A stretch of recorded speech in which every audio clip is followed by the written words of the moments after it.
morning we were mentioning how a heavenly life on earth means fellowship with our Heavenly Father. ఈ భూమి మీద పరలోకపు జీవితం అంటే మన పరలోకపు తండ్రితో ఏ విధమైనటువంటి సహవాసం కలిగి ఉండాలో అనే సంగతి ఉదయకాల సమయంలో మీకు చెప్తూ వచ్చాం. This was not possible for people in the old covenant. పాత నిబంధనలో ఉన్నటువంటి ప్రజలకు ఇది సాధ్యం కాలేదు. We need to appreciate what a tremendous blessing it is to have fellowship with our Heavenly Father. మన పరలోకపు తండ్రితో మనం కలిగి ఉండేటటువంటి అపారమైనటువంటి సహవాసాన్ని గురించి మనం ఎంతో హర్షించాలి.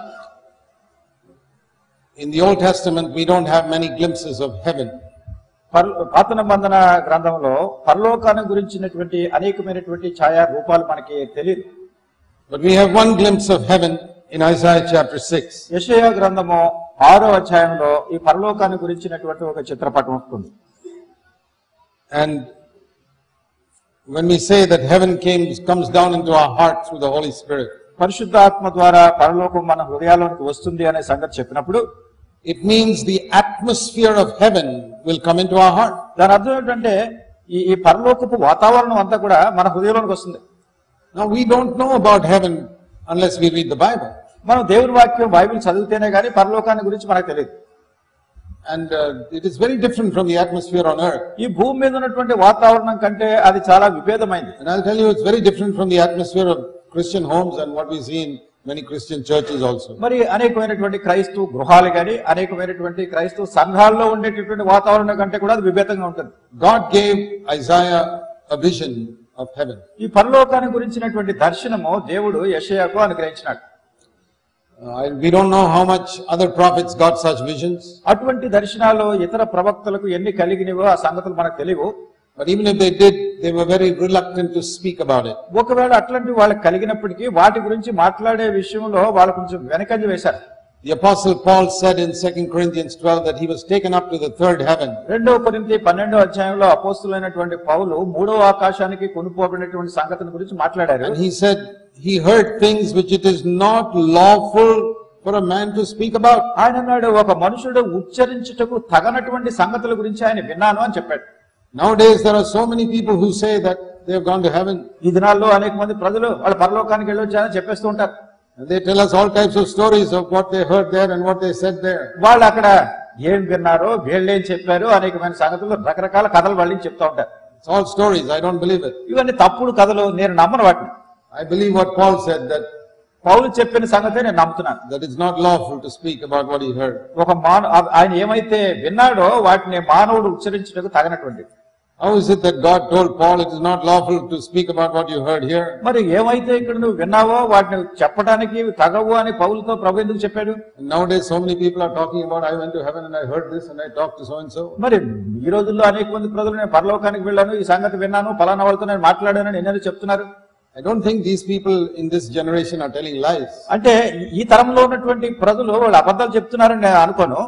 But when they have a dream, they think it is real. అయితే వాళ్ళకి ఏదైనా ఒక కళ వచ్చింది అనుకోండి, ఆ స్వప్నాన్ని వీళ్ళు వాస్తవం అనుకుంటున్నారు. No, you and I also have sometimes had dreams and we wake up, we think, hey, where am I? I thought I was in some other country. నీవు నేను మనకు కూడా కొన్ని కళలు వస్తాయి కదా, అకస్మాత్తుగా మెలుగు వచ్చేసరికి మనకు అనిపిస్తుంది, అరే ఎక్కడున్నాను నేను, వేరే దేశంలో ఉన్నట్టు అనిపించింది నాకు అనుకుంటున్నాను. No, some dreams are very real. మరి కొన్ని కళలు ఎట్లా ఉంటాయంటే వాస్తవంగా జరిగినట్టే అనిపిస్తాయి. The only thing you and I are honest to say that was a dream. అయితే మీరు నేను యథార్థాన్ని ఒప్పుకోవాలి, అది కళయే అని చెప్పాలి. But some other people will call it by a more spiritual name and call it vision. కొంతమంది ఏమంటారంటే దానికి కొంచెం ఆత్మీయమైనటువంటి పేరు పెట్టి నాకు దర్శనం వచ్చింది అని చెప్తారు. And they'll say I actually went there. వాళ్ళు అంటారు నేను నిజంగా అక్కడికి వెళ్ళిపోయాను. Don't believe all that. అవన్నీ మీరు నమ్మకండి. Because if a person really went there, he would become a very, very humble person. ఒకవేళ ఎవరైనా కానీ నిజంగా ఒక వ్యక్తి అక్కడికి వెళ్ళాడు అంటే ఆ వ్యక్తి చాలా దీనుడిగా మారిపోతాడు. And he would be tremendously holy and he would lead everybody to holiness. అతడు ఎంత పరిశుద్ధం అయిపోతాడంటే ప్రతి వాళ్ళని కూడా పరిశుద్ధతలోనికి నడిపిస్తాడు. And he would have no interest in money because nobody in heaven is interested in money. పరలోకంలో ఉన్నటువంటి వాళ్ళకి ఎవరికి డబ్బు మీద శ్రద్ధ లేదు కనుక ఈ వ్యక్తి కూడా డబ్బు మీద ఆసక్తి ఉండదు. But some of these people who say they came back from heaven, they love money more after coming back from heaven. కొంతమంది పరలోకానికి వెళ్ళి వచ్చానని చెప్పేటటువంటి వాళ్ళు ఏం చేస్తారంటే అక్కడికి వెళ్ళి వచ్చిన తర్వాత డబ్బుని ఇంకా అధికంగా ప్రేమిస్తారు. So then I don't know which heaven they went to. కనుక వాళ్ళు ఎట్లాంటి పరలోకానికి వెళ్ళారో నాకు తెలియదు. It's all to deceive simple believers. ఇవన్నీ కూడా సామాన్యమైనటువంటి ప్రజలను విశ్వాసులను How can a man go to heaven and come back and love money more? more. ఒక మనుషుడు పరలోకానికి వెళ్లి మళ్ళా తిరిగి వచ్చి డబ్బును అధికంగా ఎట్లా ప్రేమిస్తాడు? It's all a deception. ఇదంతా మోసం. But here Isaiah says he saw a vision. ఇక్కడ యెషయా అంటున్నాడు తను ఒక దర్శనాన్ని చూశాడు. And he saw these angels covering their faces and their feet. అక్కడ ఈ దూతలు వాళ్ళ ముఖాలు కప్పుకున్నారు. I want you to see something here. ఇక్కడ ఉన్న సంగతి మీరు చూడాలనుకుంటున్నాను. Isaiah 6. యెషయా గ్రంథం 6వ అధ్యాయం. I saw the Lord sitting on a throne. ఇక్కడ ఆయన అంటున్నాడు ప్రారంభంలో నేను ప్రభువును సింహాసనాసీనుడైనట్టు చూశాను. These angels are called seraphs. ఈ దూతలు సెరాపులని పిలువబడుతున్నారు. And these seraphs, each of them had 6 wings. ఈ సెరాపుల్లో ఒక్కొక్కరికి 6 రెక్కలు ఉన్నాయి. And listen to this. వినండి ఇది. With 2 they covered their face.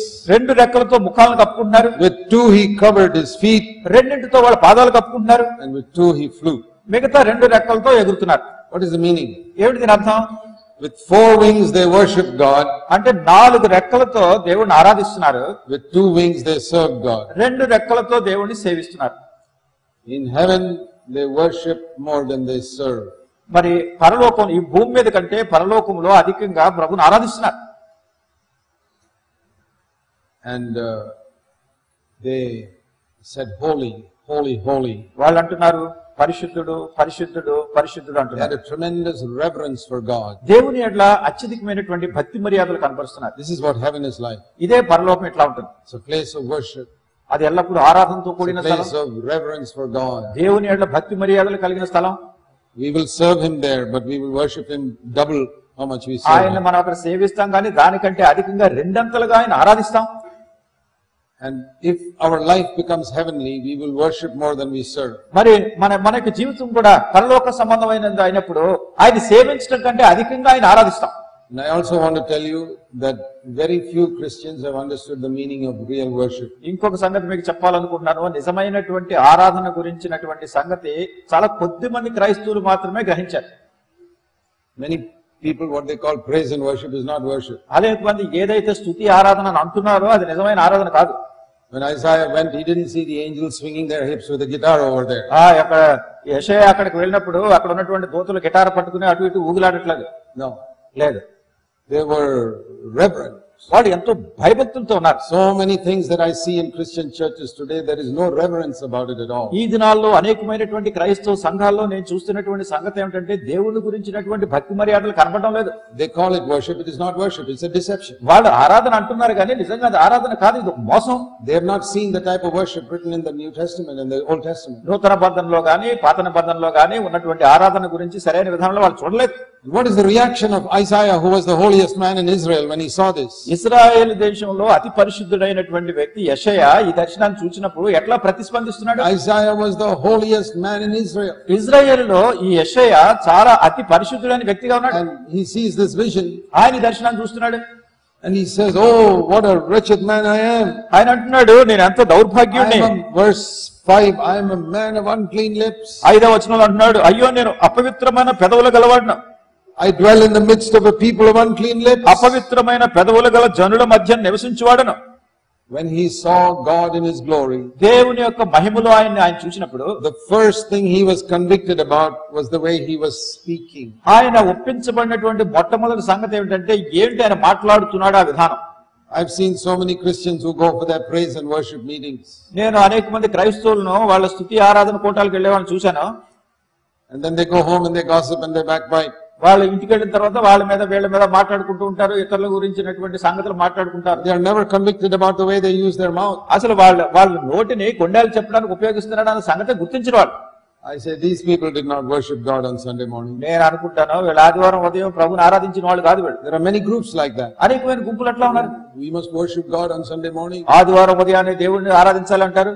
Brother, సహోదరుడా, what about the way you speak at home on Sunday evening? సహోదరుడా, ఆదివారం సాయంకాలం ఇంటి దగ్గర ఏం మాట్లాడుతున్నావు? You stop worshiping God?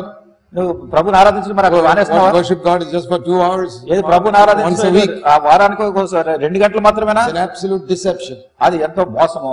Worship is a 24-hour thing. ఈ ఆరాధన అనేటటువంటిది 24 గంటలు జరగవలసిన క్రియ. These people never stopped. They were all the time worshiping ఈ God. ప్రజలు వీళ్ళు ఆప్ చేయలేదు, రాత్రింబగళ్ళు ఇలా చెప్తున్నా And they were serving God at the same time. అదే సమయంలో ప్రభుని సేవిస్తున్నారు కూడా. True worship is a 24-hour thing. నిజమైనటువంటి ఆరాధన రోజుకి 24 గంటలు జరిగేటటువంటి. It is not just singing for 1 hour on Sunday morning. ఏదో ఆదివారం ఉదయం గంట సేపు పాటలు పాడేది కాదు. It is not just different people praying together for 1 hour before the breaking of bread. ఏదో రకరకాల ప్రజలు రొట్టె విరచడానికి ముందు ఒక గంట సేపు ప్రార్థన చేయటమో కాదు. No, that is all prayer. అది ప్రార్థన. This is all singing. ఇదంతా పాడటం. Worship is something completely different. ఆరాధన అనేది చాలా పూర్తిగా విభిన్నమైనది. Reverence for God. దేవుని యందు భక్తి మర్యాదలు కలిగి. It is a 24-hour thing. రోజుకి 24 గంటలు చేసేది. 7 days a week. వారానికి 7 రోజులు కూడా. I never knew the meaning of worship for many years. అనేక సంవత్సరాలుగా ఈ ఆరాధన గురించినటువంటి అర్థం నాకు గ్రహింపు కాలేదు. So many people, their understanding of these words is from what they hear in churches, not from the Bible. అనేక మంది వీటిని గురించినటువంటి భావాన్ని ఎట్లా అర్థం చేసుకుంటున్నారంటే ఆయా సంఘాల్లో వినేదాన్ని బట్టి తప్ప వాక్యానుసారమైంది కాదు. You know what happens if you really come into the presence of God? మీరు నిజంగా దేవుని సన్నిధిలోకి వచ్చినప్పుడు ఏమవుతుందో తెలుసునా? Let me tell you what my experience was. నా అనుభవం ఎట్లా ఉండిందో చెప్తాను. You know, sometimes I have sat for 15 minutes talking to a really godly man who knows God. కొన్నిసార్లు నిజంగా దేవుణ్ణి ఎరిగినటువంటి దైవజనులతో మాట్లాడుతూ ఒక 15 నిమిషాలు అట్లా ఉండిపోయాను. Or I have listened to a message for 15 minutes or 20 minutes from a really godly man. లేకుంటే నిజమైనటువంటి దైవజనుడు చెప్పినటువంటి వర్తమానాల వింటూ ఇంచుమించు 15 నిమిషాల పాటు 15-20 minutes. 15-20 నిమిషాలు. And it has challenged my life and changed the direction of my life. అది నా జీవితానికి సవాలు చేసింది. నా జీవితంలో నేను వెళ్ళేటటువంటి దిశనే మార్చేసింది. Just listening to a godly man for 15-20 minutes. ఒక దైవజనుడు 15-20 నిమిషాలు చెప్పిందాన్ని వింటేనే ఇట్లా జరిగింది కదా. Many people in the morning they say they are sitting reading their Bible. అనేక మంది ఉదయాన్నే లేచి బైబిల్ చదవటం ప్రారంభిస్తారు. Having a quiet time with God. వాళ్ళు అంటారు దేవునితో నేను మౌన ధ్యాన సమయాన్ని కలిగి ఉంటాను. In my younger days, నా చిన్నప్పుడు I used to see people like this. నేను ఎట్లా ప్రజలు చూసేవాడిని. Every morning they will read their Bible. ఉదయాన్నే బైబిల్ చదువుతారు. They are having quiet time with God. దేవునితో మౌన ధ్యాన సమయం కలిగి ఉంటారు. And then they will come out. తర్వాత బయటకు వస్తారు. And they will be fighting and quarreling and gossiping and backbiting and doing everything. ఏం కానీ కొట్లాటలు పోట్లాటలు ఇతరుల గురించి కొండాలు చెప్పుకోవడం వాళ్ళ గురించి వేగ చెడుగా మాట్లాడడం. I was only a young man, 26 years old. నాకు అప్పుడు 26 సంవత్సరాల వయసు కలిగిన I thought, how can this be? అప్పుడు నేను అనుకునేవాడిని ఇది ఎట్లా జరుగుతుంది. I spent 15 minutes with a godly man, it changes my life. ఒక దైవజనుడు చెప్పింది 15 నిమిషాలు వింటేనే నా జీవితం మార్పు వస్తుంది కదా. These fellows say they sat half an hour having quiet time with God himself. ఈయన అంటున్నాడు అసలు దేవునితోనే అరగంట సేపు కూర్చుని మౌన ధ్యానం కలిగి and their life is not changed. కానీ జీవితంలో మార్పు రాలేదు. I said, Lord, what is this? నేను అన్నాను, ప్రభువా ఏమిటిది? The Lord said to me, ప్రభు చెప్పాడు, these people are not spending time with me. ఈ ప్రజలు నాతో సమయం గడపట్లేదు. They're just kneeling down and reading a book. ఏదో మోకరించే పుస్తకం చదువుకుంటున్నారు. It may be a chemistry book, it may be Bible, it makes no difference. అది ఏదో రసాయనిక శాస్త్రం కావచ్చు, లేకుంటే బైబిల్ కావచ్చు, ఏమైనా కావచ్చు. Some knowledge goes into their head. అంటే ఈ జ్ఞానమే వెళ్తుంది తలలోకి. It doesn't change their life. అది వాళ్ళ జీవితాన్ని మార్చట్లేదు. You can study the Bible and it doesn't change your life. మరి బైబిల్ చదువుతున్నారు కానీ మీ జీవితాన్ని మార్చట్లేదు. Come into the presence of God is something completely different from having half an hour quiet time with the Bible. దేవుని సన్నిధిలోనికి రావటం అంటే బైబిల్తో ఒక అరగంట సేపు మౌన ధ్యానం కలిగి ఉండటం కంటే ఇది చాలా వ్యత్యాసమైనది. I will tell you how you can know whether you have really come into the presence of God and worshipped him. మీరు నిజంగా దేవుని సన్నిధిలోనికి వచ్చి ఆయన ఆరాధిస్తున్నారో లేదో మీరు తెలుసుకోవాలంటే సంగతి చెప్తాను. Same thing will happen to you that happened to Isaiah. యెషయాకి జరిగిన సంగతే మీకు కూడా జరుగుతుంది. So Lord, I'm a sinner. అయ్యో ప్రభువా నేను పాపిని. I've spoken wrongly. నేను తప్పుగా మాట్లాడాను. There will be such tremendous conviction of sin in your life. నీ జీవితంలో పాపమును గురించినటువంటి బలమైన ఒప్పుదల వస్తుంది. That is always the mark of a man who has come into God's presence. దేవుని సన్నిధిలోనికి వచ్చినటువంటి వ్యక్తికి ఎప్పుడు కూడా ఇది ఒక గుర్తు. We read in Revelation chapter 1 when John the apostle saw Jesus. ప్రకటన గ్రంథం మొదటి అధ్యాయంలో అపోస్తలుడైనటువంటి యోహాను యేసు ప్రభువును చూసినప్పుడు, this is the same man who was leaning upon Jesus' breast at the last supper. ఇదే మనుషుడు ప్రభురాత్రి భోజన సమయంలో క్రీస్తు ప్రభువారి రొమ్మును ఆనుకుని He was so close to him. ఆయనకి ఎంతో సమీపంగా ఉన్నాడు. And this is the man who was filled with the Holy Spirit when he was 30 years old. ఈ మనుషుడే ఇంచుమించు 30 సంవత్సరాల ప్రాయంలో పరిశుద్ధాత్మతో నింపబడినవాడు. And this is the man after day of Pentecost for 65 years now he has walked with God. Pentecost దినం తర్వాత 65 సంవత్సరాలు దేవునితో నడిచినటువంటి Now he is an old 95-year-old man. ఇప్పుడు 95 సంవత్సరాల వయసు కలిగినటువంటి వృద్ధుడైపోయాడు. Holiest man on the earth. ఈ భూమి మీద చాలా అతి పరిశుద్ధుడైన all the other apostles have died. మిగతా అపోస్తలులందరూ చనిపోయారు. And he is alone, persecuted for the faith in the Isle of Patmos. ఈయన ఒంటరిగా ఉన్నాడు. తన విశ్వాసాన్ని బట్టి హింస పొందుతూ పద్మసు ద్వీపంలో ఉన్నాడు. And he sees the risen Lord. తిరిగి లేచిన ప్రభువుని చూస్తున్నాడు. What does he do? ఏమంటున్నాడు? Does he go like this, say hello? వెళ్ళాను బుధమ చేసుకుని హలో అన్నాడా? No. లేదు. He falls on his face. ఆయన సాష్టాంగ పడిపోయాడు. With his head buried in the ground. మరి తన ముఖం నేల Mopadu. Like a dead man, he says, I fell down. ఆయన అంటున్నాడు నేను చనిపోయిన మృతుడైన వాడిగా పడిపోయాడు అన్నాడు. Those are the real worshippers. ఇవి నిజమైనటువంటి ఆరాధకులు. We have such a tremendous reverence for God. దేవుని ఎడల అటువంటి అత్యధికమైనటువంటి భక్తి మర్యాదలు వస్తాయి. They cannot stand in the presence of Jesus. అసలు యేసు ప్రభువారి సాన్నిధ్యంలో నిలబడలేరు. They fall at his feet like a dead man. ఆయన పాదముల చెంత చనిపోయిన వాని వలె పడిపోయాడు. But this is so different from what people call worship today. మరి ఈ దినాల్లో ప్రజలు ఆరాధన చెప్పేదానికి ఇది చాలా వ్యత్యాసంతో కూడింది. Nowadays it's become very popular in many churches, all types of churches, to sing these charismatic songs. ఈ దినాల్లో అనేకమైనటువంటి సంఘాల్లో ఇది రకరకాల ఉత్తేజకరమైనటువంటి కరిస్మాటిక్ పాటలు ఇవన్నీ ఉన్నాయి కదా, అది అలవాటైపోయింది. So many of those songs are so shallow. ఆ పాటల్లో అవి చాలా వరకు సరైనటువంటి లోతు లేనటువంటివిగా ఉంటాయి. Even the word Jesus doesn't come there. అసలు యేసు అనే మాట కూడా చాలా చోట్ల ఉండదు అక్కడ. They sing songs like this. అట్లాంటి పాటలు కూడా పాడతారు. Hold me close, నన్ను దగ్గరగా పట్టుకో, never let me go.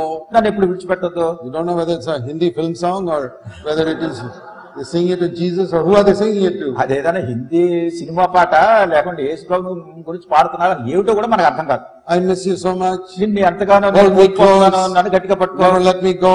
నన్ను I cannot live without you. నీవు లేకుండా ఉండలేను. These half-converted fellows are now writing these love songs to Jesus. సకం మారు మనసు పొందినటువంటి వాళ్ళు యేసు ప్రభువుని గురించినటువంటి ప్రేమ గీతాలు పాడుతున్నారు. And they call it worship. వాళ్ళు ఆరాధన అంటున్నారు దాన్ని. Go and learn from Isaiah and the Apostle John how to worship. యెషయా దగ్గర నుంచి అపోస్తలులైన యోహాను దగ్గర నుంచి ఆరాధన అంటే ఏమిటో మీరు నేర్చుకోవాలి. He was not leaning on his breast. ఆయన రొమ్మును ఆనుకొని లేడు. He was fall at his feet like a dead man. ఆయన పాదముల చెంత చనిపోయిన వాడిగా పడిపోయాడు. Convicted of sin. తన పాపం గురించి ఒప్పించబడ్డాడు. Let me ask you. మిమ్మల్ని అడుగుతాను, when was the last time that you worshiped God and went away convicted of your sin? మీరు చివరిగా ఎప్పుడు అసలు ప్రభువుని ఆరాధించి మీ పాపముల విషయమై ఒప్పించబడి వెళ్ళారు? You will never be convicted if you are singing sin. If you sing songs like hold me close and never let me go. నన్ను గట్టిగా పట్టుకున్నాను వదిలిపెట్టొద్దని ఈ పాటలు పాడినంత వరకు మీ పాపాన్ని గురించి మీరు ఒప్పించబడరు. He was so convicted of his sin. అయితే ఇతడు తన పాపం గురించి ఎంత ఒప్పించబడ్డాడంటే, when a heavenly life comes to earth, పరలోకపు జీవితం భూమి మీదకి వచ్చినప్పుడు we live in a conviction of sin all the time. మన సమయం అంతా కూడా పాపం గురించినటువంటి ఒప్పుదలతో నిండిపోయాం. And the result is we live in a repentance all the time. మరి దాని యొక్క ఫలితం ఏమిటంటే ఎల్లప్పుడూ పశ్చాత్తాపంతో కూడినటువంటి జీవితాన్ని జీవిస్తాం. Since I understood the real meaning of worship, ఈ ఆరాధన గురించినటువంటి నిజమైన అర్థం నేను గ్రహించిన తర్వాత, not this 1 hour on Sunday worship, no. ఆదివారం 1 గంట మాత్రమే కాదు ఈ ఆరాధన అనేది. I'm talking about 24 hours a day worship. రోజుకి 24 గంటలు ఆరాధించేది. 7 days a week. వారానికి 7 రోజులు. Result has been, మరి దాని ఫలితం ఏంటంటే, I am convicted of my sin. God is my witness every day of my life. మరి దేవుడే నా సాక్షి. నా జీవితంలో ప్రతిరోజు కూడా నా పాపం విషయమైనటువంటి ఒప్పుదలని కలిగి ఉన్నా. Every day I repent. ప్రతిరోజు పశ్చాత్తాపడుతున్నాను. Every day I see new areas in my life which are not like Christ. మరి ప్రతి రోజు కూడా నా యొక్క జీవితంలో క్రీస్తును పోలి లేనటువంటి ప్రాంతాలు నా జీవితంలో ఏమున్నాయో అనుకుంటున్నాను. Battle to overcome it. నేను దాన్ని జయించడానికి ఎంతో యుద్ధ ప్రాతిపదిక మీద ఉన్నాను. That is how I know that I am worshiping God. ఆ రీతిగా నేను ఎరుగుదును, నేను ప్రభువుని ఆరాధిస్తున్నాను. And if I worship God, then I can serve God effectively also. నేను ప్రభువుని నిజంగా ఆరాధించినప్పుడు ప్రభువుని శక్తివంతంగా సేవించగలను కూడా. And when we are convicted like that, మనం అట్లా ఒప్పించబడినప్పుడు what happened to Isaiah? యెషయాకి ఏమైంది? It says in verse 6, 6వ వచనంలో చెప్పబడింది, one of the seraphs took a burning coal with his tongs from the altar and touched my mouth with it. Verse 7. అప్పుడు ఆ శరాపులలోనొకడు తాను బలిపీఠం మీద నుండి కారుతో తీసిన నిప్పును చేత పట్టుకుని నా యొద్దకు ఎగిరి వచ్చి నా నోటికి దాన్ని తగిలించాడు. Word said, this has touched your lips, your iniquity is taken away. మరి ఇది నీ యొక్క పెదవులకు తాకింది కదా, నీ దోషం తొలగిపోయింది, your sin is forgiven, నీ పాపం క్షమించబడింది. and this fire of God has come on your mouth now. దేవుని అగ్ని ఇప్పుడు నీ నోటి మీదకి వచ్చింది. Now you can go and speak. ఇప్పుడు నువ్వు వెళ్ళి మాట్లాడాలి. This is how we can speak like prophets. ఈ రీతిగా మన ప్రవక్తల మాదిరిగా మాట్లాడగలం. All of us can have tongues of fire. మనం అందరం కూడా ఈ అగ్ని వంటి నాలుకలు కలిగి ఉండగలం. On the day of Pentecost, we read tongues of fire came on top of everybody's head, men and women. పెంటెకోస్తు దినాన్ని పురుషులు గాని స్త్రీలు గాని అందరి మీదకి కూడా పరిశుద్ధాత్మ దేవుడు దిగి వచ్చినాడు. What was God saying? ఏమన్నాడు దేవుడు? I want to make your tongue like a tongue of fire. నేను మీ యొక్క నాలుకలను అగ్ని నాలుకల వలె చేయగలను. A pure tongue. అది పవిత్రమైన నాలుక. Most of us have to admit we have sinned most with our tongue. మనలో అనేక మంది ఒప్పుకోవాల్సినటువంటి విషయం ఏమిటంటే మనం అధికమైనటువంటి పాపాన్ని మన నాలుక ద్వారానే చేస్తున్నాం. We have told lies. అబద్ధాలు చెప్పాం. We have hurt people. ప్రజలను గాయపరిచాం. We got angry. పాపం వస్తుంది. We have deceived people. ప్రజలను మోసగించాం. We have gossiped. ఇతరుల మీద అన్యాయం రకరకాల మాటలు spoken evil about them behind their back. మరి ప్రజల మీద కొండాలు చెప్తూ చెడుగా మాట్లాడుతున్నాం. This tongue has been like the fire of hell, sinning, sinning, sinning, sinning, sinning, sinning. ఈ నరకం ఎట్లా ఉందంటే ఇది అగ్ని, ఇది నాశనానికి పోయే అగ్ని మాదిరిగా పాపం చేస్తూ పాపం చేస్తూ పాపం చేస్తూ ఉంటుంది. Isaiah was like that. యెషయా అట్లా ఉన్నాడు. So God said to Isaiah, you need the fire from heaven on your tongue. మరి దేవుడు యెషయాతో అన్నాడు, పరలోకా నుంచి వచ్చినటువంటి అగ్ని నీ నాలుకకు తగలాలి. I will do it for you when you confess that your tongue is full of sin. నీ నాలుక పాపంతో నిండి ఉందని ఒప్పుకున్నప్పుడు నేను నీ కోసం ఇది చేస్తాను. And he said that. Oh God, my tongue is full of sin. ఓ దేవా, నా నాలుక పాపంతో నిండిపోయింది. The fire from heaven touched his mouth. పరలోకా నుంచి అగ్ని వచ్చి తన నాలుకను తాకింది. Have you confessed that to God? నువ్వు దేవుడి మీద ఒప్పుకున్నావా? Have you confessed to God the lies? నువ్వు చెప్పిన అబద్ధాలని ఒప్పుకున్నావా? నీ కోపాన్ని ఒప్పుకున్నావా? Backbiting, కొండాలు చెప్పడం, gossiping, ఇతరుల గురించి చెడుగా మాట్లాడడం, speaking evil of others. ఇతరుల గురించి అభ్యంతర కారణంగా మాట్లాడేది. When you confess it honestly to God, He will touch you also with the మీరు fire. యథార్థంగా ఇవన్నీ ఒప్పుకున్నట్టయితే దేవుడు కూడా తన అగ్నితో మీ నాలుకను తాకుతాడు. What do you think those 120 people were doing for 10 days before Pentecost? ఆ పెంటెకోస్తు దినానికి ముందు 120 మంది ప్రజలు 10 దినాలు ఏం చేస్తున్నారు? వాళ్ళు They saw the glory of God and they were confessing their sin. దేవుని యొక్క మహిమను చూశారు, వాళ్ళ పాపాలు ఒప్పుకుంటున్నారు. And I can imagine they confessed a lot of sins of their tongue in those 10 days. నేను ఊహించగలను ఆ 10 దినాల ప్రార్థనలో వాళ్ళు చేసిన అనేకమైనటువంటి పాపాలు విస్తారంగా ఒప్పుకున్నారు. The Lord said, don't worry, I will touch your tongues with the fire of the Holy Spirit. ప్రభువు అన్నాడు, కలత చెందకండి, పరిశుద్ధాత్మ ద్వారా మీ యొక్క నాలుకలను నేను పైన నుంచి అగ్నితో తాకుతాను. Men and the women prophesied. పురుషులు స్త్రీలు కూడా ప్రవచనాలు చెప్పారు. And the apostle Peter said, అపోస్తలుడైన పేతురు అన్నాడు, this is for all of you also. ఇది మీ అందరికీ కూడా. God said, I'll pour out my spirit and your sons and daughters will prophesy. దేవుడు అన్నాడు, నా ఆత్మను నేను కుమ్మరిస్తాను, మీ కుమారులు మీ కుమార్తెలు కూడా ప్రవచనాలు చెప్తారు. Do you know that we can have a fire in our lips which even the angels cannot have? దూతలు కూడా కలిగి ఉండనటువంటి విధంగా పరలోకాల నుంచి వచ్చినటువంటి అగ్ని మన యొక్క పెదాల మీద కలిగి ఉండగలం తెలుసునా? Have you read the Bible slowly? ఈ దేవుని వాక్యాన్ని నెమ్మదిగా చదివినప్పుడు read again Isaiah 6 verse 6 and 7. యెషయా గ్రంథం 6వ అధ్యాయం 6, 7 వచనాలు మళ్ళా చదువుతున్నా. Read it slowly. నెమ్మదిగా చదవండి. Do you notice something? అక్కడ ఏదైనా గమనిస్తున్నారా?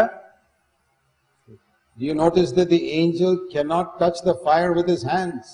ఈ దూతలు తమ చేతితో ఈ అగ్నిని తాకలేరు. ఆ సంగతి గమనిస్తున్నారా? He had to take the fire with tongs. అతడు కారుతో ఈ నిప్పుని తీస్తున్నాడు. Because his hand will burn if he touches it. ఎందుకంటే అతడు ముట్టుకుంటే తన చెయ్యి కాలిపోతుంది. But what the angel could not touch, అయితే దూతలు ఏమైతే తాకలేకపోయారో Isaiah's mouth could touch it. మరి యెషయా నోటికి తగిలింది అది నిప్పు. What a wonderful thing that is. ఎంత ఆశ్చర్యకరమైన సంగతి ఇది. That the fire of heaven which the angels cannot touch, a man can have. పరలోకపు అగ్నిని దూతలు ముట్టుకోలేకపోతున్నారు, కానీ మనుషునికి తాకుతుంది. I don't need tongs to touch the fire of heaven. నేను ఈ అగ్ని తాకడానికి నాకు కారు అక్కర్లేదు. Angels need that. దూతలకు కావాలి. I can have it touch my body and it won't kill me. అది నా దేహాన్ని కూడా తాకొచ్చి నన్ను చంపవే. It's wonderful. ఇది ఎంతో అద్భుతకరమైనది. The privilege we can have as God's children. దేవుని బిడ్డలుగా మనం కలిగి ఉండే ఆధిక్యత.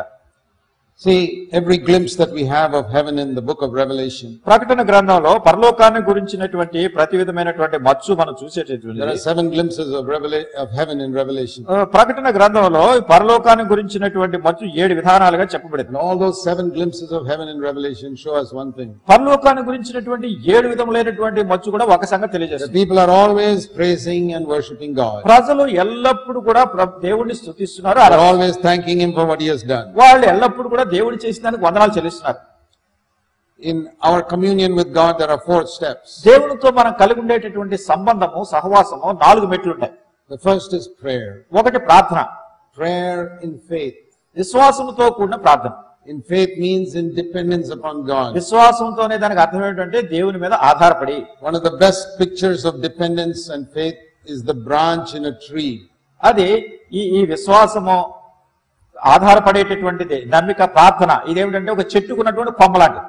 Think of a fruit tree, a mango tree. ఒకవేళ పళ్ళు ఫలించే ఒక చెట్టుని గురించి, మామిడి చెట్టుని అనుకోండి. Fruit does not grow on the trunk of the tree. చూడండి, ఈ మామిడి పండు ఉంటుంది కదా, ఈ పండు ఈ చెట్టు మొద్దుకి రాదు. It's on the branches. అది ఎప్పుడు కొమ్మకే వస్తుంది.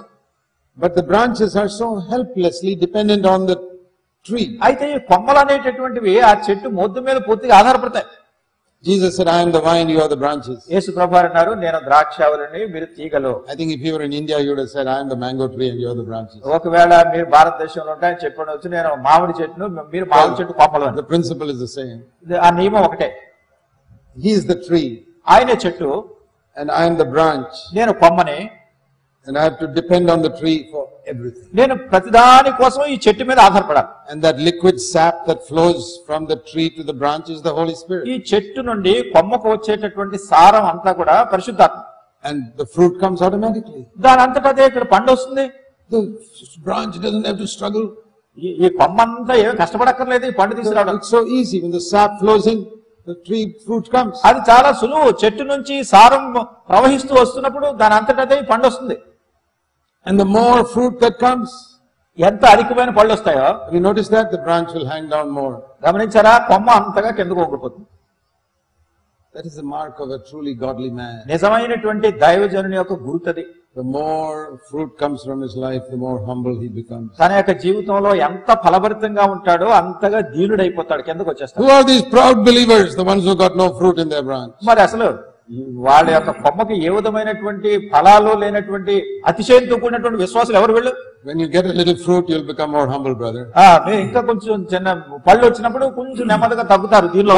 No matter how many years that branch has been in that fruit tree, it still is dependent on the tree for fruit. ఈ చెట్టుకు ఈ కొమ్మ ఎంత కాలంగా ఉన్నప్పటికీ కూడా పండు ఫలము నిమిత్తమై దాని మీద ఆధారపడాలి. Supposing you tell a mango branch, ఒకవేళ మీరు ఒక మామిడి కొమ్ముతారు, oh, now you have brought fruit for 30 years. 30 సంవత్సరాల నుంచి కాయలు కాస్తున్నావు కదా, why don't you break off from the tree and just be on your own now? సరే ఇప్పుడు నీ చెట్టులో నుంచి నిన్ను తీసేస్తాను, నువ్వు స్వచ్ఛందంగా ఉండిపోవచ్చు. Have an independent ministry. కనుక నువ్వు స్వచ్ఛందంగా నీవు సొంతంగా పరిచర్య చేస్తుండదు. No more fruit then. ఇంకా పళ్ళు లేవేమీ లేవు. Even if you have 50 years of walking with God, you still need to be dependent. నీవు దేవునితో 50 సంవత్సరాలుగా నడుస్తూ ఉన్నప్పటికీ ఇంకా దేవుని మీదే ఆధారపడాలి. That is faith. అది విశ్వాసం. When we pray, మనం ప్రార్థించినప్పుడు pray with faith is to say, Lord, whether I have 1 year experience or 50 years experience, I'm dependent on you. విశ్వాసంతో దేవుని ప్రార్థించినప్పుడు, ప్రభువా నాకు 1 సంవత్సరం అనుభవం ఉన్నా 50 సంవత్సరాల అనుభవం ఉన్నా నీ మీదే నేను ఆధారపడుతున్నాను. Whenever you think of faith, think of this branch in the tree. విశ్వాసాన్ని గురించి మీరు ఎప్పుడన్నా ఆలోచించినప్పుడు ఈ చెట్టు నుండి వచ్చే కొమ్మను గురించి ఆలోచించండి. Lord, I'm like a branch. ఓ ప్రభువా నేను ఒక కొమ్మ లాంటివాడిని. I cannot produce one fruit in my life without you. నువ్వు లేకుండా నా జీవితంలో ఒక్క పండు కూడా నేను ఫలించలేను. Even if I have 50 years experience. నాకు 50 సంవత్సరాల అనుభవం ఉన్నా సరే. I've been preaching now for more than 45 years. ఇంచుమించు 45 సంవత్సరాల కంటే అధికంగానే నేను బోధిస్తూ వస్తున్నాను. Even today I know my lips will become dry and dead if I don't depend upon the Lord. ఈ రోజు కూడా ప్రభువు మీద గనక నేను ఆధారపడకపోయినట్టయితే నా పెదవులు ఎండిపోయినట్టు అయిపోతాయి, ఇంక దానిలోంచి మాటలు రావు. I have to be filled with the Holy Spirit today just like I was many years ago. అనేకమైన సంవత్సరాల కింద ఉన్నట్టుగా ఇప్పుడు కూడా దేవుడి పరిశుద్ధాత్మతో నింపబడాలి. I need the sap to flow in the branch if there's to be fruit. దాని ఫలములు ఫలించాలంటే ఈ సారం చెట్టులో నుండి కొమ్మకొచ్చినట్టుగా రావాలి. You may be a new believer. మీరు ఒక నూతన విశ్వాసి కావచ్చు. A new branch that has come out from the tree. చెట్టు నుంచి ఒక కొత్త కొమ్మ ఇప్పుడే వస్తుంది. You need the sap just like me. నాకు అవసరమైనట్టే నీకు కూడా సారం కావాలి. And if you allow the sap to come into your branch, you will also bear fruit. ఆ సారము చెట్టులో నుంచి నీలో ప్రవహించేట్టు అనుమతిస్తే నువ్వు కూడా ఫలాలు ఫలిస్తావు. Faith is that helpless dependence upon God for everything. విశ్వాసం అంటే అన్నిటిని గురించి కూడా దేవుని మీద పూర్తిగా ఆధారపడిపోవడం. That is the best way to pray. అదే ప్రార్థించడానికి శ్రేష్టమైన. I'm trusting you to do this for me. ఓ ప్రభువా నా కొరకు నువ్వు ఇది చేయాలని నేను నమ్ముతున్నాను నిన్ను. I believe what you said. Without you I can do nothing. నీవు చెప్పింది నేను నమ్ముతున్నాను. నీవు లేకుండా నేను ఏమీ చేయలేను. I also believe what Paul said. With Christ I can do all things. పౌలు చెప్పినది కూడా నేను నమ్ముతున్నాను. క్రీస్తును కలిగి ఉండి సమస్తాన్ని చేయగలను. That is faith. అది విశ్వాసం. Without you Lord I can do nothing. ప్రభువా నీవు లేకుండా నేనేం చేయలేను. John 15:5. యోహాను సువార్త 15:5.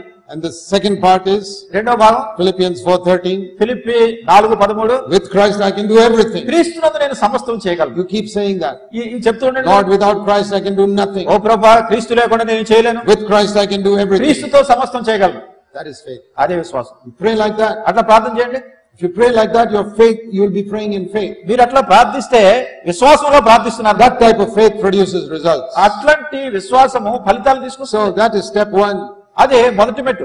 We won't be doing that in heaven. No more prayer in heaven. పరలోకంలో ఇంకేది ఉండదు. పరలోకంలో ఇంకా ప్రార్థనలు ఉండవు. Because we don't need to pray for anything. ఎందుకంటే అక్కడ దేని గురించి ప్రార్థన చేయాల్సిన అవసరం We'll only be praying on this earth. ఈ భూమి మీద ఉన్నప్పుడే ప్రార్థన చేస్తుంటాం. Don't think that because you pray for a long time, God will answer. మీరు దీర్ఘ సమయం ప్రార్థన చేశారు కనుక దేవుడు జవాబిస్తాడు అనుకోకండి. It's a wrong idea. అది తప్పు ఆలోచన. The prophets of Baal prayed for 6 hours, nothing happened. బయలు ప్రవక్తలు 6 గంటలు అలా ప్రార్థన చేస్తూనే ఉన్నారు.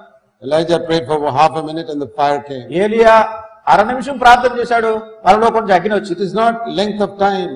It is faith. ఇది ఎంత దీర్ఘ ప్రార్థన చేశామనేది కాదు ప్రాముఖ్యం, ఎటువంటి విశ్వాసంతో ప్రార్థన చేస్తాం. Then some people think, కొంతమంది అనుకుంటారు many people pray, God will definitely answer. అనేక మంది ప్రార్థన చేసే దేవుడు ఖచ్చితంగా జవాబిస్తాడు అనుకుంటారు. That is a human idea. అది మానవ తలం. They say if two people take a march past in the street, government will not take notice.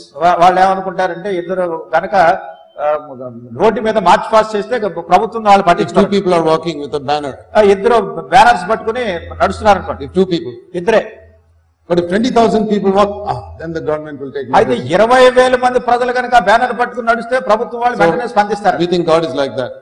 దేవుడు కూడా ఇలా ఉంటాడు. Two people pray, he's not bothered. ఇద్దరు ప్రార్థన చేస్తే దేవుడు వదిలేస్తున్నాడు. 20,000 people pray. 20,000 మంది ప్రార్థన చేస్తే God says, I better listen to that. దేవుడు అంటాడు నేను తప్పనిసరిగా ఏదో వినాలను. God is not like the government. లేదు, ప్రభుత్వం ఉన్నట్టుగా దేవుడు ఉన్నట్టు. Jesus said, if 2 or 3 come together in my name, I am in the midst. If you Yesu ask anything. యేసు ప్రభువు అన్నారు, మీలో ఇద్దరు ముగ్గురు నా నామమున చేరి ఉందరో నేను వారి మధ్యలో ఉండి వారు ఏమడిగినా చేస్తానంటున్నాడు. So don't think if many people pray, God will answer. అనేక మంది ప్రజలు అడిగితే ఆయన చేస్తాడని కాదు. 2 or 3 with faith. ఇద్దరు ముగ్గురు విశ్వాసంతో. Very important to understand that. ఇది గ్రహించడం చాలా ప్రాముఖ్యమైనది. So that is prayer. అది ప్రార్థన. Then the second step is to give thanks to God. రెండో మెట్టు ఏమిటంటే దేవునికి వందనాలు చెల్లించాలి. That we will be doing in heaven also. అది పరలోకంలో కూడా చేస్తాం. See, they sing in heaven. చూడు పరలోకంలో పాడుతున్నారు, You were slain, you shed your blood for us. మా నిమిత్తమై నీ యొక్క రక్తాన్ని ప్రశస్త రక్తాన్ని They చిందించావు. are very grateful. Thank you, Lord, for forgiving our sins. వాళ్ళు అంటారు, ప్రభువా మా పాపములు క్షమించినందుకు వందనాలు. So we must move one step beyond prayer to learn to thank God for everything. ప్రతి దాని గురించి దేవునికి వందనాలు చెల్లించడానికి ప్రార్థన తర్వాత మరి ఒక మెట్టు ముందుకు వేయాలి. Many people don't get what God wants them to have because they pray, but they don't give thanks. అనేక మంది వాళ్ళు ప్రార్థనలో కావలసిన దాన్ని పొందలేకపోతున్నారు. ఎందుకంటే అసలు ఏమైతే కలిగి ఉన్నారో దాని గురించి దేవునికి వందనాలు చెల్లించేది నేర్చుకోలేదు. You all know the story of the 10 lepers who came and shouted out, Lord, heal us. 10 మంది కుష్ఠ రోగులు ప్రభు దగ్గరికి వచ్చి ప్రభు మమ్మల్ని స్వస్థపరచు అని గట్టిగా అరిచి మొరపెట్టారు. ఆ సంగతి మీకు తెలుసు. It says in Luke 17:13. లూకా సువార్త 17:13 They raised their voices. వారు గట్టిగా గొంతెత్తి పిలిచారు, Oh Lord, Jesus, have Master, have mercy on us. ఓ యేసు మా యందు కనికరం చూపించు. They didn't say it softly. ఆయన They didn't say it softly. They said it loudly. వాళ్ళు ఏదో మెల్లగా చెప్పలేదు, గట్టిగా అరిచారు. When Jesus saw them, యేసు ప్రభువు వారు చూశారు, said, go and show yourself to the priest. వెళ్ళి మిమ్మల్ని మీరు యాజకులు కనపరచుకోండి. Luke 17:14. లూకా సువార్త 17:14. As they went, they were all cleansed. వాళ్ళు వెళ్ళుచుండగా శుద్ధులైరి. What did they do? ఏం చేశారు వాళ్ళు? Oh, this is wonderful. ఇది చాలా అద్భుతంగా ఉంది. I better go and show my wife. I'm healed now. నేను వెళ్ళి ఇప్పుడు నా భార్యకి చూపిస్తాను, స్వస్థత వచ్చేసింది నాకు. It's wonderful. I'm healed now. I'm perfect. I'm so happy. చాలా అద్భుతంగా ఉంది, నాకు నేను బాగా అయిపోయాను, చాలా సంతోషంగా I can ఉన్నాను. go and live in my house now. I can get a job now. ఇప్పుడు నేను వెళ్ళి మా ఇంట్లో ఉండొచ్చు, నాకు ఉద్యోగం కూడా వస్తుంది. What about going back to Jesus and saying thank you? మరి యేసు ప్రభు గారు మళ్ళా వెళ్ళి ఆయనకు వందనాలు చెల్లించిన సంగతి ఏంటి? One person thought of it. ఒక్కడే చేశాడు అట్లా, Only one. ఒక్క మనిషే. He immediately turned back. ఆయన వెంటనే వెనక్కి తిరిగాడు. And again with a loud voice. ఇతను మళ్ళా గొప్ప శబ్దంతో, Verse 15. 15 That is the important thing. అది ప్రాముఖ్యమైనది. He glorified God. వాడు గొప్ప శబ్దంతో దేవుని మహిమపరచుచు.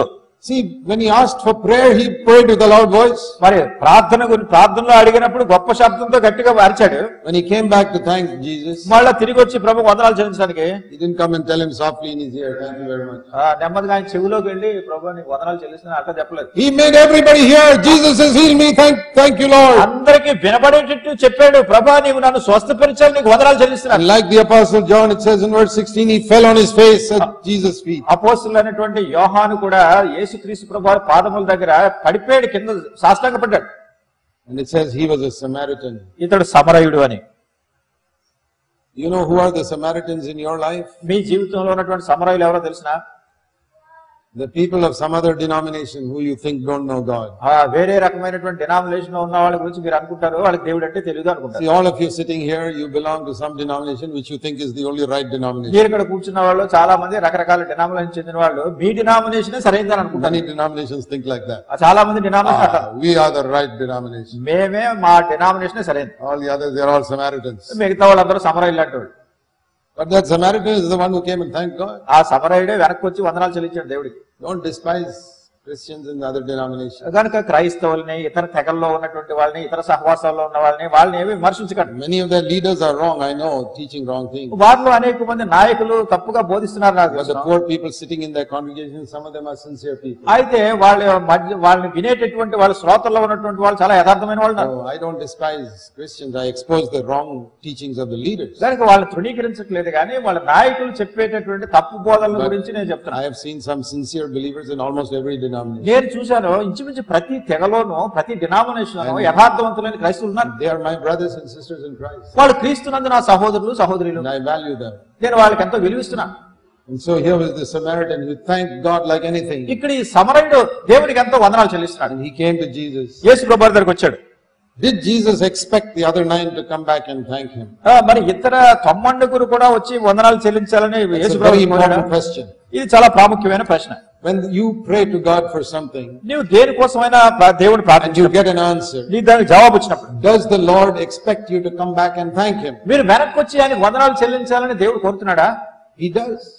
కోరుతున్నాడా? It says here, Jesus said in verse 17, there were 10 people cleansed. Where are the other 9? 17వ వచనంలో ప్రభు అంటున్నారు, అందుకు యేసు 10 మంది శుద్ధులైరి కారా, ఆ 90 ఎక్కడ? Only one person came back to give glory to God. దేవుని మహిమపరచడానికి ఒక వ్యక్తి వచ్చాడా? Do you know that when you give thanks, you are giving glory to God? మీరు దేవునికి వందనాలు చెల్లించినప్పుడు దేవుని మహిమపరుస్తున్నా తెలుసా? And Jesus takes note of it even today. ఈ దినాన్ని కూడా యేసుక్రీస్తు ప్రభువు దాని గురించి గమనిస్తున్నారు. I answered 10 people's prayers, only one person has come back to thank 10 మంది me. ప్రార్థన నేను విన్నాను కదా, ఒక్క వ్యక్తి వచ్చి వందనాలు చెల్లిస్తున్నాడేంటి? And so Jesus touched him, యేసుక్రీస్తు ప్రభువు ఆయన తాకి said, get up. ఆయన లెమ్మని చెప్పాడు.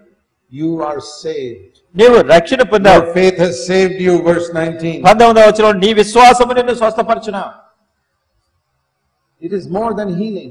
అది మామూలు శరీర సంబంధమైన స్వస్థత కంటే కూడా అధికమే. He got salvation ఆయనకు రక్షణ దొరికింది. because he came back to give thanks. వందనాలు చెల్లించడానికి తిరిగి వచ్చాడు కనుక.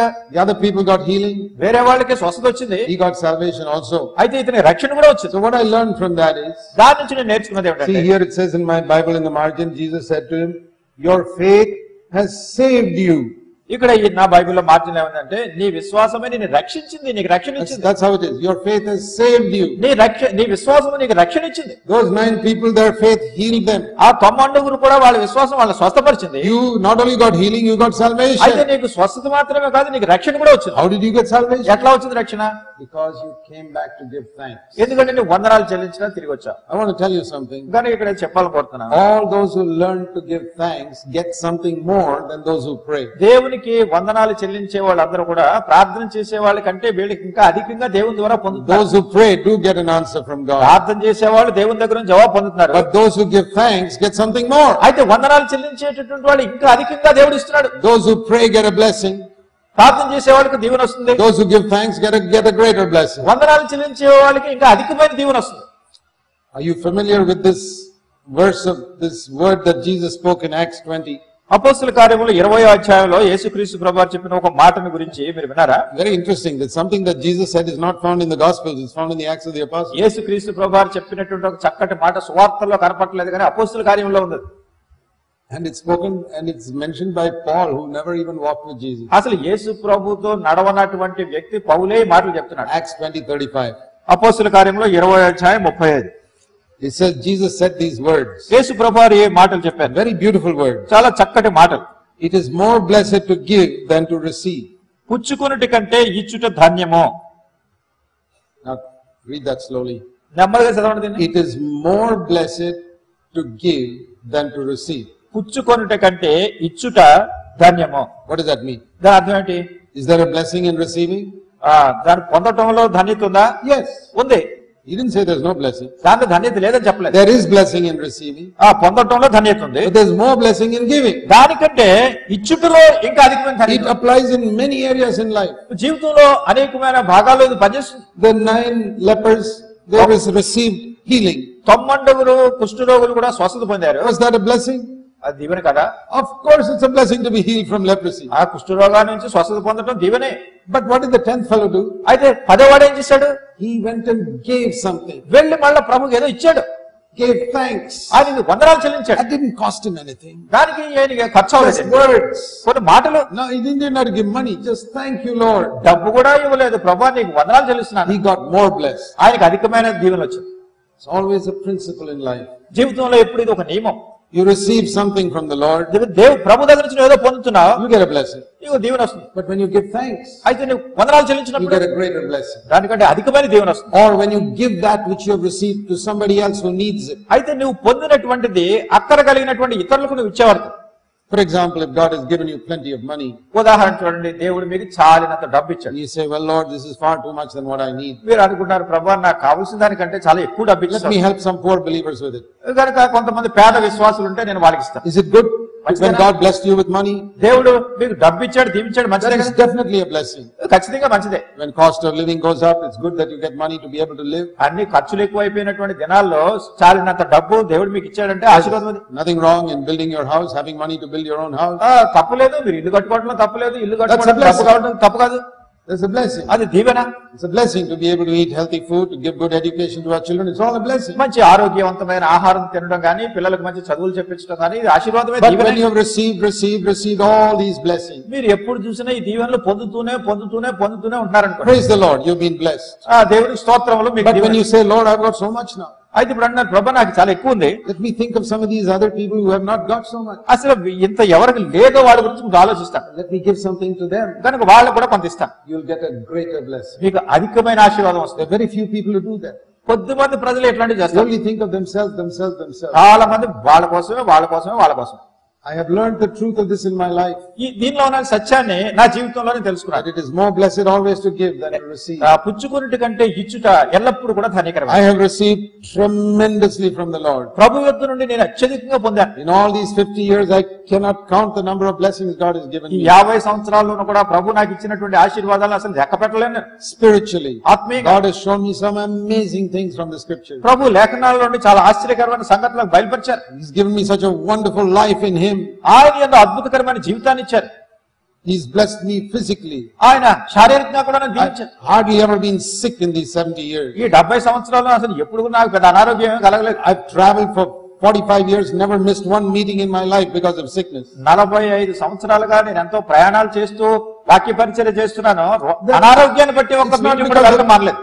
God has given me a tremendous blessing. దేవుడు నాకు ఎంతో గొప్ప ఆశీర్వాదం ఇచ్చాడు. God has met my need financially, educated my children. దేవుడు నా ఆర్థిక సంబంధమైన అక్కర్లు తీర్చాడు, పిల్లలకు చదువు చెప్పించాడు, చేశాడు. What shall I do? ఏం చేయాలి ఇప్పుడు? Just keep on receiving? ఇంకెంతసేపు No. పుచ్చుకోమనా? లేదు. I said, Lord, I have to give and give and give and give and give. ప్రభువా నేను ఇవ్వాలి. And I get a greater blessing. నాకు దాని ద్వారా అధిక దీవెన వస్తుంది.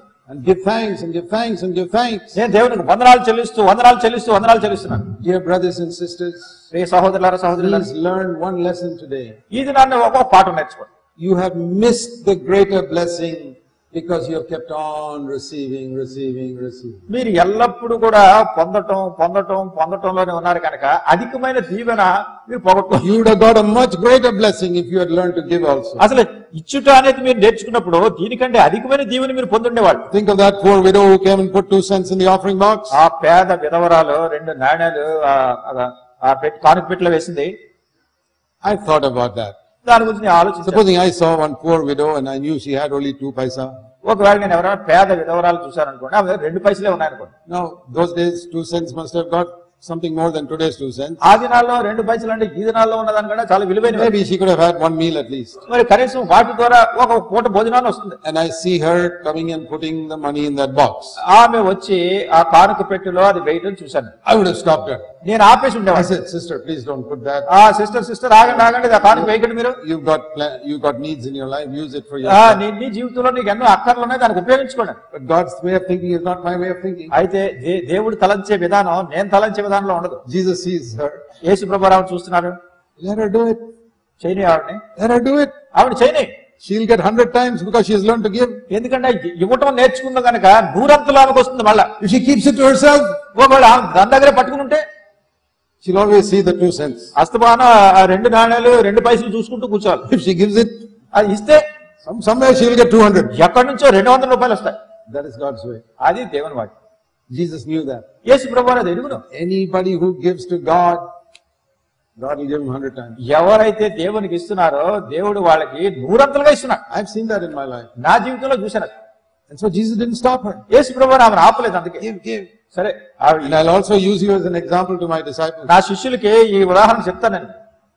Jesus always appreciated people who learn to give, whether it's a widow or this Samaritan leper. ఇచ్చేటటువంటి వాళ్ళని గురించి ఆమె పేద విధవరాలు కావనివ్వండి, లేకుంటే సమరయుడైన కుష్ఠరోగి కానివ్వండి, వీళ్ళ ద్వారా గొప్ప పాఠాలు ప్రభు ఇతరులకు బోధించారు. Many Christians have missed the higher blessing because they're always receiving.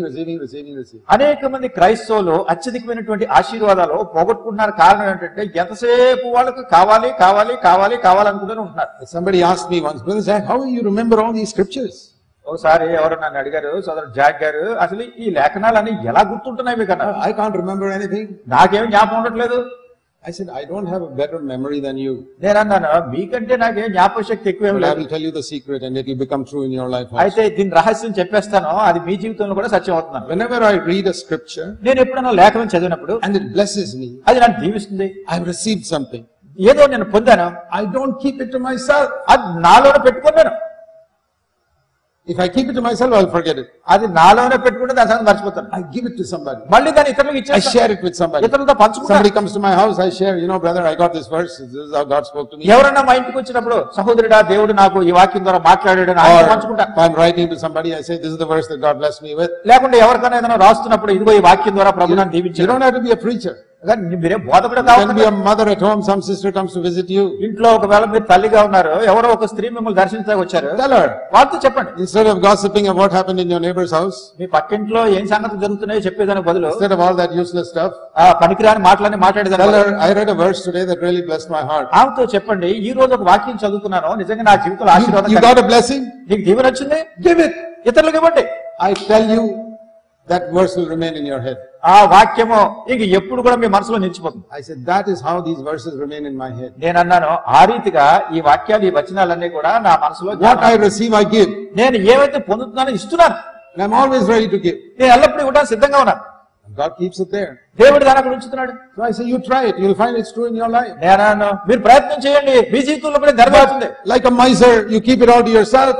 పిసిని కొట్టు మాదిరిగా మీ అంతలో మీకే పెట్టి కూర్చుంటున్నారు అనుకోండి. Like the manna, it will begin to stink in your heart. అట్లానే మన్నాని వాళ్ళు పెట్టుకున్నారు, చివరికి అది కుళ్ళిపోయింది. If you got some extra manna, please give it to your neighbor. మీకు ఎక్కువ మన్నా ఉంటే పక్క వాళ్ళకి, మీ పక్కన Otherwise, by tomorrow morning, it will stink. లేనట్టయితే రేపు పొద్దునకి అది పాడైపోతుంది. So learn to give thanks. కనుక వందనాలు చెల్లించడం The నేర్చుకో. Bible says in everything we must give thanks. Bible చెప్తుంది అన్నిటిలోనూ కృతజ్ఞత వందనాలు. Whatever may happen, ఏం జరిగినా గానీ, Lord, everything is working for my good. ఓ ప్రభా, సమస్తం ఉన్న మేలు కొరకే జరుగుతుంది. This fellow tried to do evil to me. ఈ వ్యక్తి నాకు కీడు చేయాలని ఉద్దేశించాడు. It can't be evil. God makes it work for my good. అయితే ప్రభు దాన్ని నాకు మేలు కలిగేటట్టు చేస్తాడు. Even if people are secretly trying to do harm to you, కొంతమంది రహస్యంగా కూడా మీకు హాని కలిగించాలని God ప్రయత్నాలు is చేస్తారు. watching. దేవుడు కనిపెట్టి చూస్తున్నాడు. The Lord never slumbers. He never sleeps. ప్రభు ఆయన కునుకడు, నిద్రపోడు.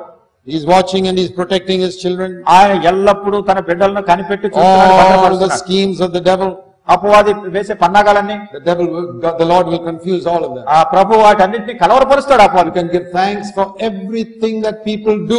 ప్రజలు మీకు చేసే ప్రతిదాని గురించి కూడా దేవునికి మీరు వందనాలు చెల్లించాలి. Learn to give thanks in all situations, whether you can understand it or not understand అన్ని it. పరిస్థితుల్లోనూ ఆ పరిస్థితిని మీరు గ్రహించినా గ్రహించకపోయినా దానికి వందనాలు చెల్లించడం నేర్చుకోండి. That is how we have a heavenly life on this earth. ఆ రీతిగా ఈ భూమి మీద పరలోకపు జీవితాన్ని మనం అనుభవిస్తాం. If you are serious, మీరు దీని గురించి తీవ్రంగా say, ఉంటే, fill me with the Spirit.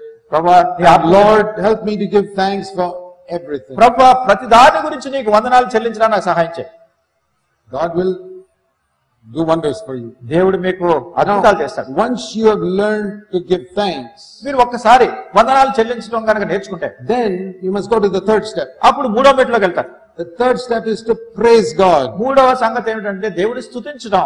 Now, to praise God is different from giving thanks. దేవుని స్తుతించడం అనేది కృతజ్ఞతా వందనం చెల్లించడం కంటే Because వేరే.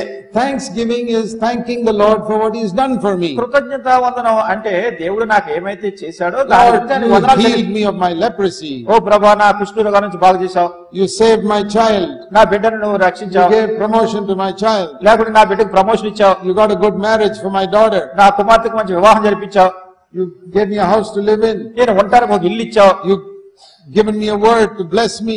నన్ను దీవించడానికి నీ Thank వాక్యం you. ఇచ్చావు. Thank you, thank you, thank you. ప్రభా, వీటన్నిటికి వందనాలు వందనాలు వందనాలు. Praise is higher.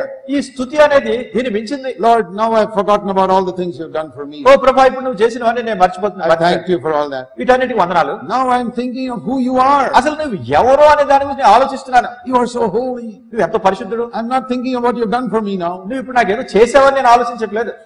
You know, in the Song of Solomon, Solomon పరమగీతాల్లో the bride is a picture of you and me. ఆ పెండ్లి కుమార్తె నీకు నాకు ఒక రూపకంగా And పట్టంగా the bridegroom is a picture of Christ. పెండ్లి కుమారుడు క్రీస్తు ప్రభువుకు You సాదృశ్యం. read it like that. అట్లా చదవండి మీరు. And the bride is admiring the bridegroom. మరి ఆ పెండ్లి కుమారుడు పెండ్లి కుమార్తెను You are హర్షిస్తున్నాడు. so perfect. నువ్వెంతో పవిత్రంగా ఉన్నావు, You are so lovely. నువ్వు ఎంతో దేదీప్యమానంగా ఉన్నావు. This is praise. ఇది స్తుతి. Lord, you are so wonderful. ప్రభు నువ్వు ఎంతో అద్భుతకరమైన, You are so holy. నువ్వు పరిశుద్ధుడు. See, the seraphims were not thanking God. చూడండి, అక్కడ శరాపులు దేవునికి వందనాలు They చెల్లించారు. were praising. వాళ్ళు దేవుడు స్తుతిస్తారు. Holy, holy, holy. పరిశుద్ధుడు పరిశుద్ధుడు పరిశుద్ధుడు అని. They were not saying thank you for what you did for me. ఓ ప్రభు నాకు ఏమైతే చేసావు నీకు వందనాలు చెప్పట్లేదు. Higher than that. దాన్ని కంటే మించింది. Lord, even if you did nothing, ఓ ప్రభు నువ్వేం చేయకపోయినా, you are so great. నువ్వు ఎంతో You గొప్పవాడివి, are so wonderful. నువ్వు అద్భుతకరమైన వాడివి. Most of the songs that people call praise and worship ఈ స్తుతి ఆరాధన అని ప్రజలు చెప్పే అనేకమైన పాటలు are actually praise, thanksgiving and praise. అవన్నీ కూడా కృతజ్ఞతా వందనాలు స్తుతి. Thank you, Lord, for what you've done for me. ప్రభా నాకు ఏమైతే చేసావు నీకు వందనాలు. And Lord, you are so wonderful. ఓ ప్రభా నువ్వు ఎంతో అద్భుతకరమైన, Very, very important. చాలా ప్రాముఖ్యమైనది. We need to meditate on who God is, దేవుడు ఏమై ఉన్నాడో దాన్ని ధ్యానించాలి. how wonderful He is, ఎంతో అద్భుతకరమైన వాడు, how compassionate He is. ఎంత వాత్సల్యత గలవాడు. You know, we think so much about ourselves. మనల గురించి ఎంతో ఆలోచిస్తాం కదా. Even thanking can be a bit selfish. మరి వందనాలు చెల్లించడం కూడా కొంచెం స్వార్థంతో కూడా. Oh, you did something for me. ఓ ప్రభా నువ్వు నాకు ఏదో చేసావు. Praise, that is purely unselfish. అయితే స్తుతి అనేది స్వార్థం లేనటువంటిదిగా ఉంటుంది. Lord, I'm not thinking now what you did for me, ఓ ప్రభా అసలు నువ్వు నాకు ఏం చేసావు నువ్వు ఆలోచించట్లేదు. what you are. అయితే నువ్వు ఏమై ఉన్నావు. Ruler in the heaven, పరలోకంలో పరిపాలకుడు, our Father who art in heaven, పరలోకంలో ఉన్న తండ్రివి, Almighty God. సర్వశక్తిమంతుడైన దేవుడువు. It produces faith when we praise Him. మనం అట్లా ఆయన స్తుతించినప్పుడు అది విశ్వాసాన్ని వృద్ధి When పొందిస్తుంది. we think of how wonderful and how great God is, మన దేవుడు ఎంత అద్భుతకరమైన It produces గొప్పవాడు faith in our అనుకున్నాడు. heart. మన హృదయంలో ఉన్న విశ్వాసం అభివృద్ధి పొందుతుంది. that's the next step. అది తర్వాత మెట్టు. Then we come to the last step, అప్పుడు చివరి మెట్టులోకి వస్తే which is worship. ఆరాధన. Now I want to explain to you what worship is. ఆరాధన అంటే ఏమిటో మీకు వివరించబడుతున్నాను. Not what you have learned in your church. మీ సంఘాల్లో నేర్చుకున్నది కాదు.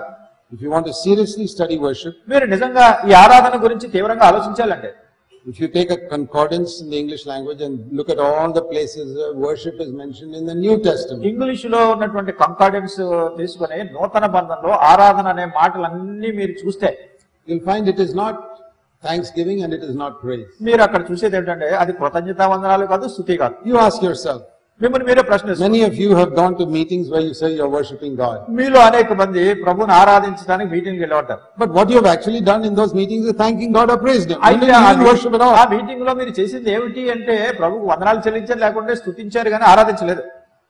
But you confused it all. అయితే దీని అంత కలవరంతో నింపేశారు.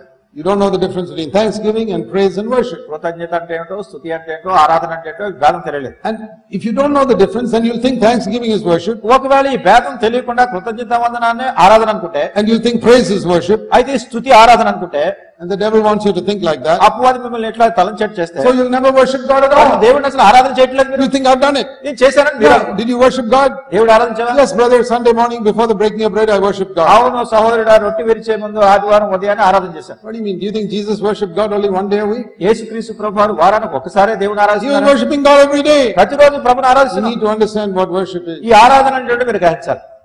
Worship is not just speaking words to God. ఈ ఆరాధన అంటే దేవునితో ఏదో కొన్ని మాటలు It's వల్లించడం. higher than thanksgiving, కృతజ్ఞత కంటే హెచ్చైన స్థానంలో, higher than praise. స్తుతి కంటే హెచ్చైన స్థానంలో ఉంది. Worship is sometimes in silence. ఆరాధన అనేది కొన్నిసార్లు మౌనంగా. You know, there's a verse in the Old Testament that says, the Lord is in His holy temple, let all the earth keep silence before Him. పాత నిబంధనలో ఒక మాట ఉంది, దేవుడు తన పరిశుద్ధ ఆలయం అందు ఉన్నాడు, తన ప్రజలంతా మౌనంగా ఉండవలసింది. Silence?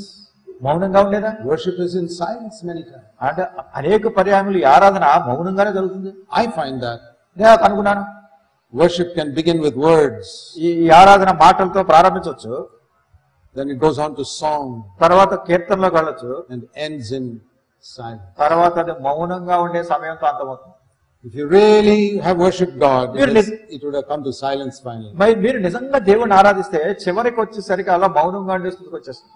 Most of the time it is just me and God. అనేక పర్యాయాలు ఎలా ఉంటుందంటే ఇక నేను దేవుడే ఉన్నామా అనిపిస్తుంది. That is worship. అది ఆరాధన. In the Old Testament, the high priest was one person allowed to go into the most holy place. పాత నిబంధనలో అతి పరిశుద్ధ స్థలంలోకి వెళ్ళడానికి ప్రధాన యాజకుడు మాత్రం ఒక్కడే Only he and God. అతను దేవుడు అంతే.